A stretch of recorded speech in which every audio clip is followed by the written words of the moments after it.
it's Josie and I'm back with another video for you guys, and today we're going to be talking about socialising on a budget. So I'm going to be taking you along with me for some of the stuff that I do as a university student and how I socialise on a budget. Obviously there is more to university than just what?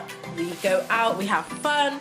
So I'm going to be taking you along with me for some of the things that I do. We're going to be giving you some tips and tricks on how to socialise on a budget and how to make it work and to still have some money left over. So the first tip is cooking with friends. Now I know this could be a difficult challenge for some of you, but cooking with friends works out a lot cheaper and it's better than going out, and it also gives you guys time to socialise on a budget. So what we do is we go to our local supermarket, and if you haven't noticed, some supermarkets, well the majority of them, have a reduced section. This section reduces food down, but if you don't know the times of them, I will tell you now.